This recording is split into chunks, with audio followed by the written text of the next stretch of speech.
Good afternoon, everybody, and welcome to our Lunch and Learn or Afternoon Insight in one. This is our rescheduled date that we had. Welcome to our session today from F&D Penn and Osceola County School District. With me today, I have Sarah. Hi, Sarah. Good morning or good afternoon, technically. It's after 12. How are you doing today? I'm doing very well, and you? I'm doing good. Thank you for asking. Sarah, would you like to tell us a little bit of your role within the school district and when do parents connect with you?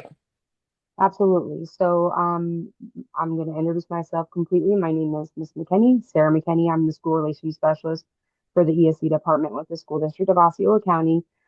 Basically, my role is, in essence, the liaison between the parents and the district, as well as the district and the schools.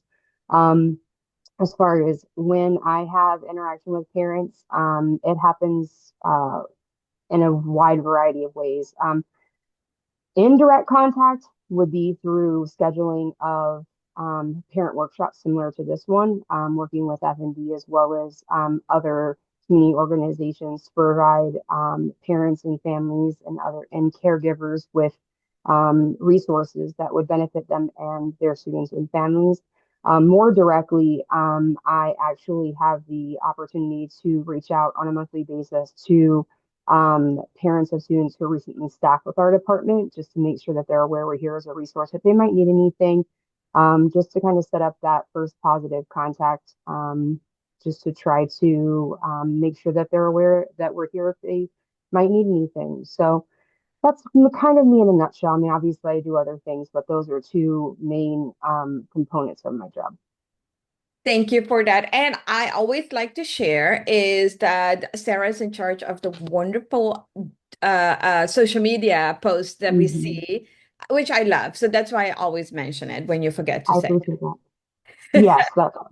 All right. So thank you for that, Sarah. Thank We you. are going to do talk about IEP within IDEA and your right to an IEP and your right to a LRE, least restrictive environment. And this is in the series of It's a Great IDEA. I am gonna go ahead and share my screen here. And we are going to start with the rights of students to a individualized education plan. Okay, so welcome. As most of you know, my name is Soren Richardson. I am the co-director here at PEN, Parent Education Network, and I am also mom to a wonderful 9-year-old that happens to have Down syndrome. And he is the reason that I am able to do this work at FND and support families that have children with disabilities and collaborate with different organizations like the Osceola School District. Brief overview about FND. We are a 501(c)(3) nonprofit organization, and we are funded through the Federal Department of Education and the U.S. Department of Health. We are written within IDEA Part D. All the services that we provide are completely free, and we are the statewide parent training information center here in the state of Florida. And also, we are the statewide family to family health information center. Every state in the United States has organization like ours. And I'm going to show you guys at the end that here in the Florida, being one of the biggest states in the country, we have three PTIs and all three are housed within F&D. We were founded in 1985. Last week, we celebrated our 40th anniversary.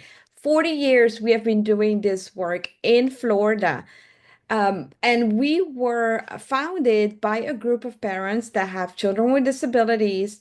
And they came together in somebody's living room and were searching for mutual support and information. And that's how we were founded. And 40 years later, we are doing the same work on a much larger scale.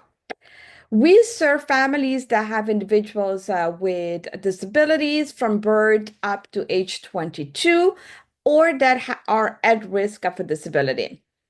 And one of the things that makes FND unique is that the majority of our board members, management staff, leadership, and our program staff, we are parents of a child with a disability, or we identify as a person with a disability. We share that lived experience with you and all the things that we have learned along the way. Quick disclaimer, we are not attorneys, we're not doctors, medical professionals, or mental health professionals. We are, even though we talk a lot about IDEA, which we're going to do today for sure, we do not practice law. We don't have a license, we don't practice law. We explain to you what your rights are. We also share information and resources that are vetted, and we support you and your family navigate special education here in Florida. We are not advocates and we do not attend IEP meeting. We help you understand what your rights are and empower you with knowledge and information. And we also create research-based training like these ones today, and we encourage collaboration with school district and different agencies that support the same families that we do. All right, so let's talk about IDEA. So the Individuals with Disabilities Education Act is the nation's federal special education law. Okay. And it has been how do you say that? It has been reauthorized in 2004, and there has been some amendment to it. The findings of Congress, so just so you have a little bit of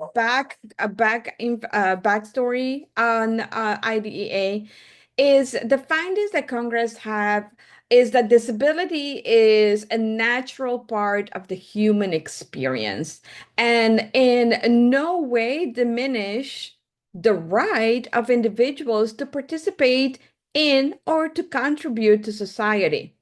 So we are all equals, no matter our disability, type of disability. We have to make sure that we have equal opportunity, full participation, independent living, and economic self-sufficiency for individuals with disabilities. And that's what the national policy is reinforcing. Now, before the date of enactment of the Education for All Handicapped Children Act, that was in 1975, the educational needs of millions of children with disabilities were just not being fully met because the children did not receive appropriate educational services. They were excluded entirely from public schools and from being educated with their non-disabled peers. There were undiagnosed disabilities, which prevented the children from having a successful I'm making sure I am recording, yeah. From having a successful educational experience, or there was a lack of adequate resources within the public system, forced families to find services outside of the public system. And all this is what IDEA is ensuring that it has changed and that does not happen. Now, those findings that I mentioned, those are the foundation for the development of the six major principles of IDEA. And we also call them the pillars of IDEA, of the Individuals with Disabilities Education Act. So these six pillars are, as you can see, free appropriate public education, appropriate evaluation, which we talked about in our last presentation, Then we have the individualized education plan and least restrictive environment, which we're going to be discussing today. And we have parent participation and procedure safeguard, which are going to be the following part of the series. So every child with a disability who is eligible for ESC services will have an IEP. ESC services is how we call it here in the state of Florida. Exceptional students. Sarah, help me out. Services, exceptional student. ESE Yes. stands for Exceptional Student Education. Oh my goodness. There you go. I say it every single day and it literally escaped my mind. Thank you. And an IEP is a written plan. So basically the blueprint of your child's education plan. And it tells you, your child, the teachers, and any other school staff which ESC services the school will provide to your child. Your child cannot receive ESC services until the first IEP is developed and you, as the parent, your permission was given for services and placement. Okay.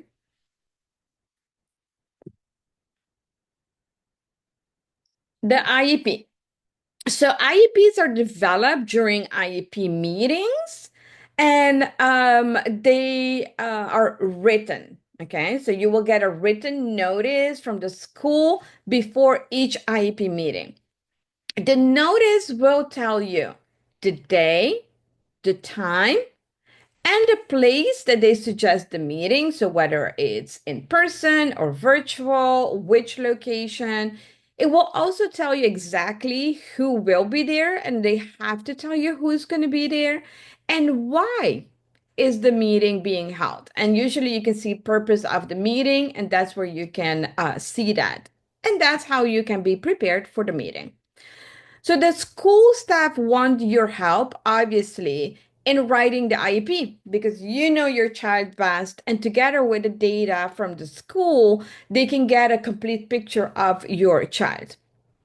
So they have the obligation to try to accommodate the best possible for the parent in terms of time, day, and place. Okay, some so you can choose, like I said, to do it via meeting, Zoom, in person, by the phone. And it's good to mention though that if you as the parent you choose not to participate, the school may hold the IEP meeting without you. So the team is still gonna be together and have that meeting. And even if you do not participate, you will still receive a copy of this IEP. Here are some things that to keep in mind about the IEP. So the IEP is a plan for your child only. It says individualized education plan. So for every child, it has to be individualized. There's only one IEP at a time for your child. There cannot be two separate IEPs existing, just one IEP. Also, the IEP describes the services your child will receive from the beginning date to the ending date of the IEP, which will be for 1 year or less. A new IEP must be written for your child at least once every year. The people you and your school invite to the IEP meeting should have knowledge or expertise about your child or the technology that your child is using. So if the school is going to invite someone from any agencies other than the school district, you must give your permission. And you can excuse anybody that has nothing, this doesn't know nothing about your child, no country has not worked with your child, you can excuse them from the meeting. Also, if you're going to invite someone, it is helpful to let the school know who you're inviting. You're not mandated, but it's helpful. And in terms of collaboration, it's always good to let the school district know you're bringing somebody. Also, when you sign the IEP, here in the state of Florida, it doesn't mean that you agree with it. Your signature on the IEP means that you attended the IEP meeting. Okay, so if you're not in agreement with something, you can sign it and write it below your signature. It does not mean that you gave permission for services to begin. You will be asked to sign a different form to give your permission for services to begin for your child. And if you do not agree with the IEP, like I said earlier, you can say not in agreement or what exactly you're not in agreement with. Now, on this slide, you can see all the components of an IEP. So it may include some additional information, and that is completely dependent of your child's needs. Let's review the first one. So the present levels of academic and functional performance. What does that mean? So this statement, the present level statement, describes what your child is able to do and what they struggle with in academic subject and functional skills. Okay. It may also include information about how your child behaves or communicates with other. It may identify at what grade level your child is performing. And the IEP needs to know what your child knows and can do when it develops your IEP team. The IEP team also needs to know how your child's disability affects their progress. And this information altogether helps determine what your child needs to learn, right? Your child's annual goal and what services are needed. So they're gonna address in the present levels what are the areas for improvement for your child. So let's say they're saying that your child, we're gonna get a really basic example, knows three colors and needs to know six. So the area of improvement there is to know six colors. So that is the area of improvement. So when in the present levels of performance, they mentioned something that needs to be improved, there has to be a goal to it. Okay. And that goal is going to lead to services. What services are needed to be able to achieve that goal. Okay. So here we comes to the big goals. And these goals have to be measurable. We had talked about this a couple of months ago into SMART goals, specific, measurable, attainable, timely, SMART goals, and timely, and yes, timely. So it has to be all those components of a goal so we can actually measure the goal.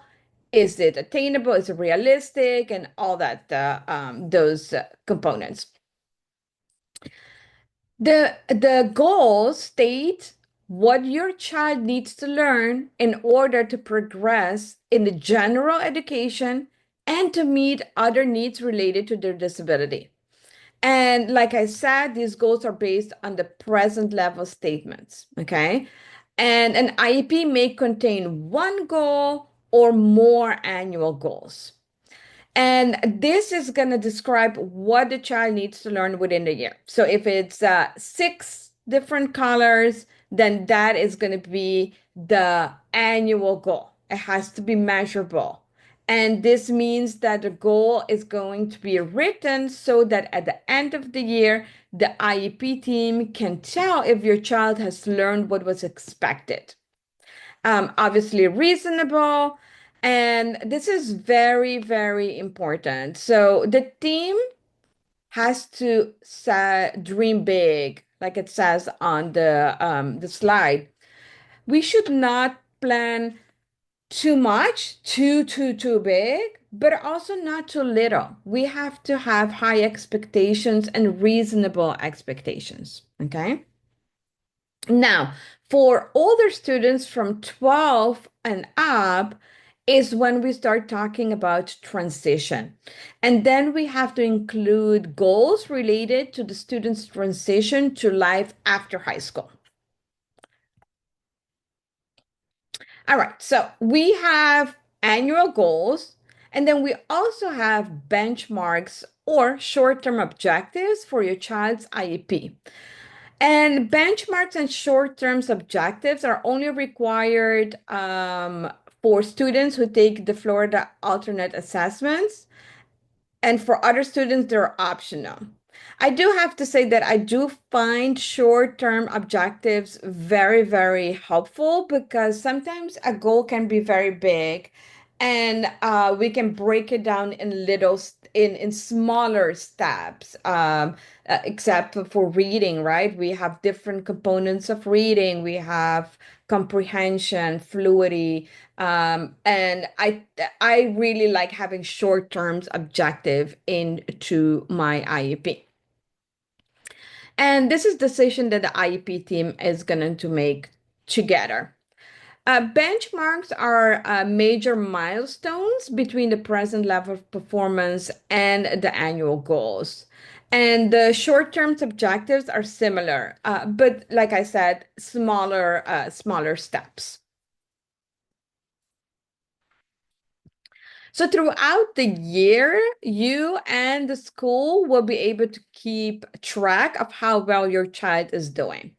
So the IEP must describe how your child's progress towards their annual goal will be measured and how you will be regularly informed of that progress.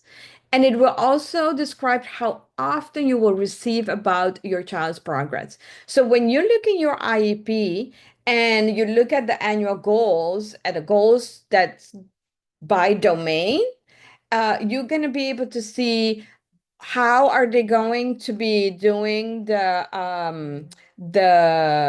the tracking of the goal. So that's probably going to be teacher is going to follow progress, or we're going to have assessments. It's going to tell you. It's going to also tell you how are you going to receive it. It's going to progress report, or it's going to be weekly reports. So it's always very specific in your IEP. One other aspect that the IEP describes are the ESC services, the related services, accommodation or modification, support, or supplementary aid for your child. It may also list the title of the person who will make sure that your child receives each services. Services, aids, and support are help that your child may need in order to benefit from school. And there are devices and services that allow your child with a disability to be educated with children without a disability as much as possible. So some children do not need any additional services, aids, or support, and while others do need several. And in the second part of our presentation, we're going to be talking about least restrictive environment, which is placement. We'll come back to that. Sometimes the best way to help your child is to help your child's teacher. Any support that will be provided for your child's teacher should be listed on the IEP as well. So it's not only for your child, but also it could be including other people. And we'll come back to that in a few slides. Your child may need changes in teaching or testing in order to make progress and demonstrate what they have learned. So the IEP describes these changes. So they're written and documented in the IEP. Now, there's two things. There's accommodations and modification.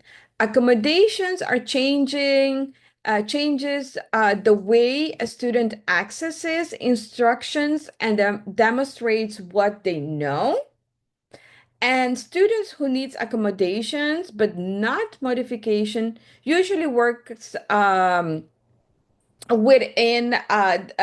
the other students. Okay, so it could be um, um, extra time or preferred seating.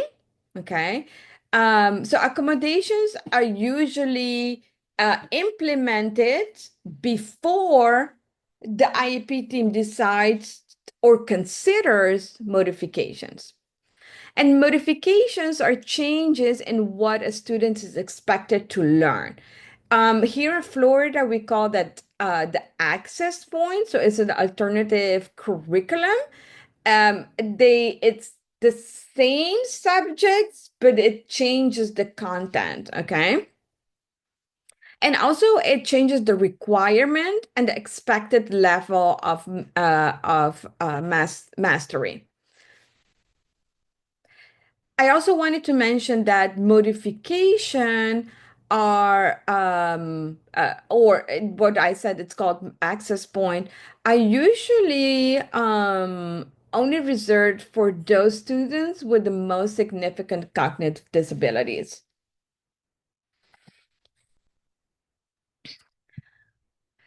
So the IEP team must include a statement in the document about accommodations that will be made.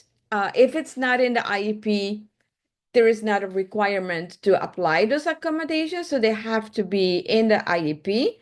Um, Also, whether your child takes a state or district-wide assessments. Okay, so they have to be in there. An accommodation to a state or district-wide assessment should only be requested when used regularly in the classroom setting.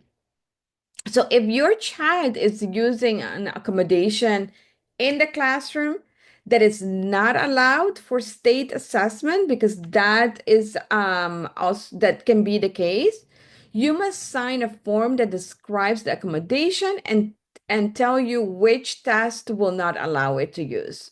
Okay. And here are some examples of testing accommodations. An interpreter uses sign language to give the directions for the test to a student who cannot hear. A child takes a 3-hour test in three separate 1-hour sessions rather than in one session. And a child responds to the test questions orally rather than the way other students do, such as writing or on the computer. If the IEP team decides that your student will not take a particular state or district-wide assessment, the IEP must include an explanation of why it's not appropriate for your child and how your child can be tested instead. And this is what we called the alternate assessment. And in Florida, we call that the Florida alternate assessment. So most students with disabilities, not all of them, take the Florida Comprehensive Assessment Test, the FCAT or the FCAT 2.0, along with their general education students. And then there is a small percent of students with significant cognitive disabilities that take the Florida Alternative Assessment Test. And this is specifically for those students who require direct intensive instruction in skills needed for community living, leisure, and or vocational activities. Now, I'm not going to go too deep into placement and least restricted environment because we're going to jump into that a little bit deeper in our second part. But all is what I want to say now is that when Congress passed the first IDEA that was called at the time Education for All Handicapped Children, and that was in 1975. The purpose was to make sure all children with disabilities had access to a free, appropriate public education. Before that time, states had different laws and about who can attend public school or not. So I'm going to jump off to the next slide and we'll come back to LRE. Each type of information that we have described so far must be included in your child's IEP. All right. Some school districts include other information in the IEP to make it more useful. So it can be adjusted by each district, but there are these mandatory components that have to be in there. Some of the things that may be added are physical education. That is, if they're going to get what type of physical education they will receive, general or specifically designed. Also, information on parent participation, which describes what the school has done to notify you about IEP team meetings and to tell you to help you participate. It can also include the language of the child or the parents or whether the family speaks. It can describe any special health or medical problems that your child has. So you will receive regular reports on your child's progress towards their IEP goals.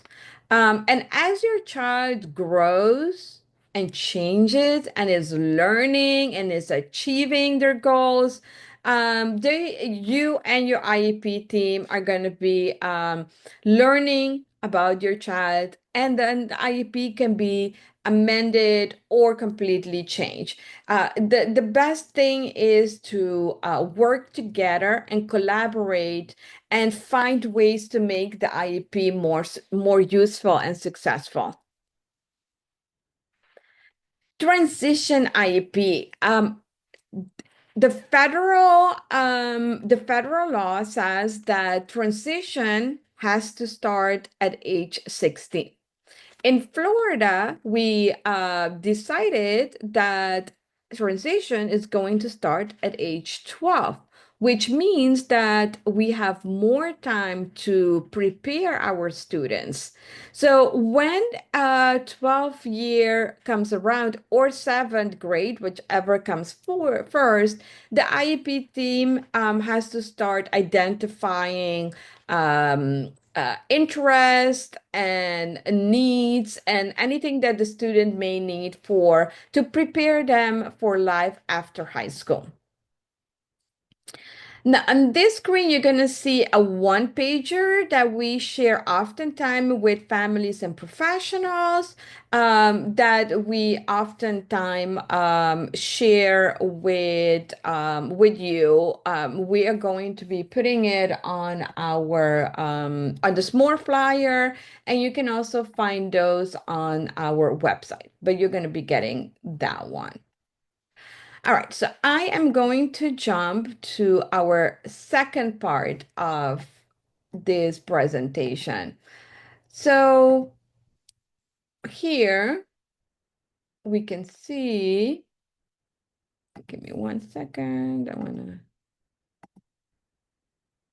open this. Okay.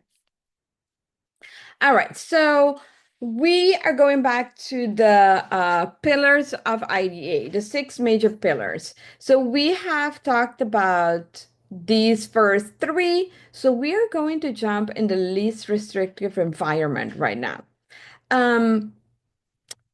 LRE, least restrictive environment, refers to the setting where a child with a disability can receive an appropriate education, free and appropriate education designed to meet his or her educational needs alongside peers without a disability to the maximum extent appropriate. So that's what it means. Um, Basically, it means that we have to do our utmost best to make sure that students with disability are taught alongside students without disability in the maximum extent possible as it is appropriate. All right. And LRE has been a part of federal special education law from its inception in 75, like I said previously. Okay. To receive federal funds, a state's plan must include a promise that a child with a disability will only be removed from a regular classroom if the natural or severity of their disability interferes to such a degree that education, even with additional support and services, cannot be satisfactorily achieved in a regular classroom. So students must be placed in the least restrictive environment possible. Okay. The core of IDEA's LRE provision contains key terms and phrases that together reveals the law's strong preference of where children with disabilities are to be educated, and that is the regular educational environment. Okay. So, since its earliest days, right, the law has displayed a preference for children with disabilities to be educated alongside their peers without a disability to the maximum extent possible. It recognizes that in many cases, supplementary aids and services must be provided to a child with a disability to enable him or her to be educated in the general education classroom. Supplementary aid and services can play a pivotal role in supporting the education of individual children with disabilities in the regular classroom. It's going to help them and support them to be in that classroom. So, all that said is to say simply that removing a child with a disability from the regular education class may only occur if the child cannot be satisfactorily educated in the regular educational environment with the use of supplementary aid and services. A mouthful, but that's what it comes down to. We have to try all the possible options and services and anything that we can do to support the child in the general education before we start moving towards a more restrictive environment. So the use of the term regular educational environment is long-standing in IDEA's regulation. In the setting, when we think about regular education environment, what do we think? What do we say? And it's not only the regular classroom, but it also entails other settings in the school, such as lunchroom, playground, where anywhere other library, for instance, any other areas that children without disabilities participate, that is what it all entails.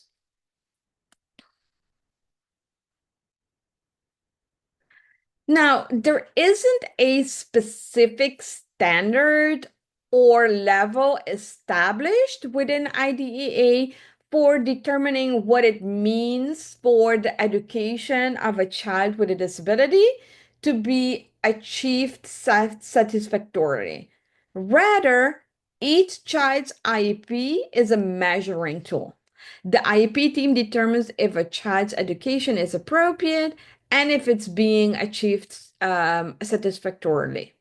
The IEP has to maybe reviewed, revised, and it will enable the IEP team to respond to any concerns that maybe the parents or the teachers they have regarding the child's education in the regular environment. Now, providing supplementary aids and services is essential for many children with disabilities to progress and learn. But just what are these, right? Let's talk about this. The term supplementary aid and services is defined within the law, and it means aids, services, and other support that are provided in regular education classes, other education related settings, and in extracurricular and non-academic settings to enable children with disabilities to be educated with non-disabled children to the maximum extent appropriate in accordance to IDEA. These can be modifications and accommodations to the curriculum under study or the manner in which that content is presented, or a child's progress is measured. Okay. But that's not all they are or can be. Supplementary aids and services can also include um, direct services and support to the child, as well as support and training for staff who works with the child. For instance, let's say your child is getting a assistive technology device to communicate. That's something that we can put in the IEP so that every single teacher or school staff that works with your child can learn how to work with the assistive technology your child has. It also determining what constitute appropriate supplementary aid and services for a particular child is made on an individualized basis. Remember, individualized education plan. Okay. Some other supplementary aids and services can be providing physical adaptation, allowing breaks, digitalized books and class materials, allowing the use of computer for certain assessment. So these are all things that can be provided in the regular classroom, education related setting, and extra curriculum and other non-academic settings. Now I have a question. Suppose a child needs a specific supplementary aid or service that's typically provided in separate environment, not in the regular classroom. Does this mean that the needed supplementary aid or service does not need to be provided? Or that the child's placement may be then somewhere else other than the regular educational environment? The answer to these questions both are no. Okay.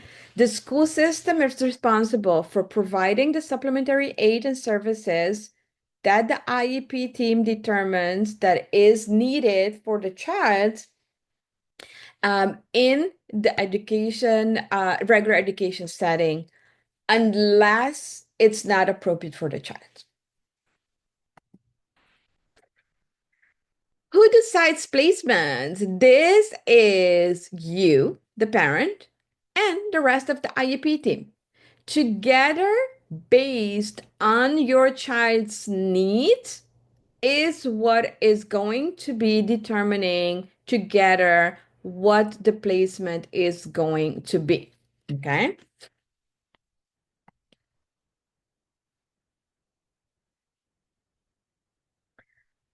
So the placement is determined each and every year. So it's not because your child is in placement A means that next year he's going to be there again. It has to be determined based on the child's IEP and also progress and what's appropriate.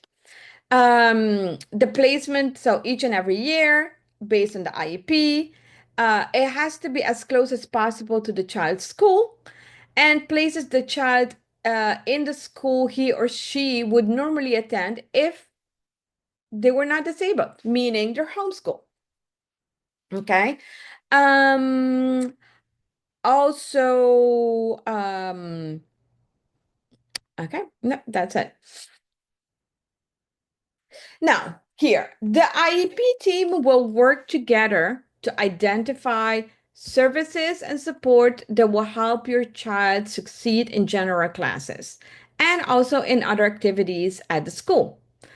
Only if the team decides that your child will not be able to make progress in general classes, then they will consider having your child spend part or all of the day in the ESC classes, which is a more restrictive placement. There's a continuum for restrictive placement.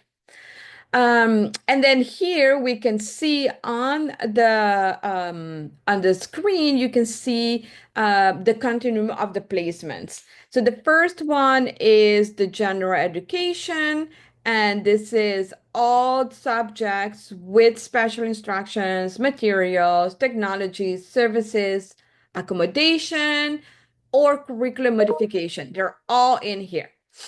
Then we move from the continuum slowly, we start moving to most restrictive. The second one is where some subjects are in a special class. The third one is special classes for all subjects.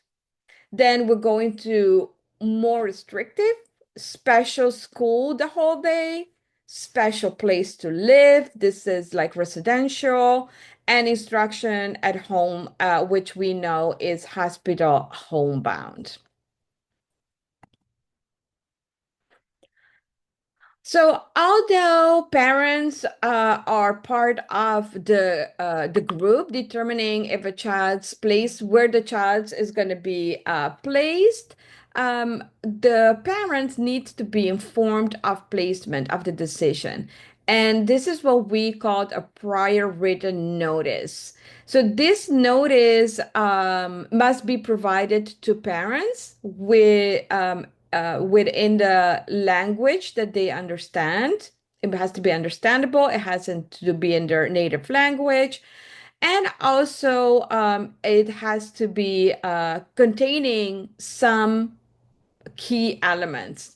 So it has to include the educational placement, where they're going to be initiating, explanation of why they chose this placement, a description of each evaluation procedure, assessment, record, or report that the school is going to be has used to come to determination of the placement, a description of other options considered and why these options were rejected. Also, a statement that the parents have protection under IDEA procedures safeguard and the means by which a description of those safeguards may be obtained, which we're going to talk about next time in our series, and also sources that can help the parents understand IDEA provisions. And also, you will be asked for written consent for placement and services only once. So, at the beginning of the IEP, the first time an IEP is being developed is when you're going to be asked to sign for consentence. If your child's services or placements change later, the school or the district must inform you by providing you a new prior written notice. However, they don't need your permission to make these changes. Okay. Now, in conclusion, determining a child's placement in the least restrictive environment must be done each and every year, basing the placement on the child's IEP, making the placement as close as possible to the child's home, and placing the child in the school he or she would normally be if they did not have a disability. These requirements fit within the frame of IDEA's strong preference, not mandated, for educating children with disabilities in regular classes alongside their peers without a disability. So, special education and related services under IDEA are tightly connected to the principles of individualization and are designed to respond appropriately to the needs of each specific child. And those needs drive the IEP that's developed for the child, which in turn drive the placement decisions. So everything within the IEP is connected. Again, here on the slide, you are going to see two one-pagers that we have that we're going to be putting on the small flyer to share with you. And in conclusion, here you can see all the programs that are under the umbrella of FND. These are the three PTIs that I mentioned at the beginning. Each of them are have a specific region, and Family Star is our F2F program that does similar work that we do as the PTIs. Only they support families that have children with mental health challenges and medical complex needs. And here you can see all the website that we have. They're going to also be on the small flyer and our website. Here you can see our home address, our phone number and email, and also our email, our website again. So that brings us today to the end of this presentation. I know it's a lot of information to digest. However, if you have any question, please reach out to us here at FND. Also, you can reach out to Sarah for any questions. You can scan my QR code to get my contact information. And as always, I'm going to provide Sarah with the recording of this presentation, and she's going to be showing this on the school district website. Anything you want to add, Sarah? I'm actually also going to be posting it on our Facebook page. So before I get too much into that, I just want to take a minute real quick to thank you, Ms. Richardson, for again, and as always, providing our parents with these valuable resources and this important information. Going back to the Facebook that we have for the department, if you are not following School District Osseo County ESE department on Facebook, please make sure that you are doing so. We do advertise on there of upcoming parent workshops. Our next one, in fact, is going to be next Wednesday, where it's going to be a face-to-face in-person event at Denjon Middle School, where FND is going to be hosting a guest speaker from Early Learning Coalition of Osceola. So we're really excited about that. And then in 2 weeks from today, Yeah. we have our annual an evening with the agencies, which is going to be an amazing opportunity for parents, families, and students to be able to come. It's going to be another in-person event. This time it's going to be at Gateway High School. It'll start at 5:30 and run until 7:30. There will be more than 40 vendors, community organizations present to just share with you what they have available as far as resources and other things that you might find to be beneficial for yourself as well as your students and families. So we have a lot of things in the works. We have a lot of things coming up. So please make sure that you are following us on Facebook and the webpage for the district. If you should need anything, Ms. Richardson is available, as she mentioned, and so am I. So I hope you guys have a blessed day. Thank Thank you you so again. much. Thank you so much, Sarah. And we look forward to seeing you next week, like Sarah mentioned. And in 2 weeks, remember, transition starts at 12, so we cannot start looking for information and resources soon enough. My child is 9 and going to be 10 this year. I cannot even believe it. Time goes by fast. So thank you so much for being with us here today. We wish you a good rest of your day, and we will see you next week. Bye. Bye.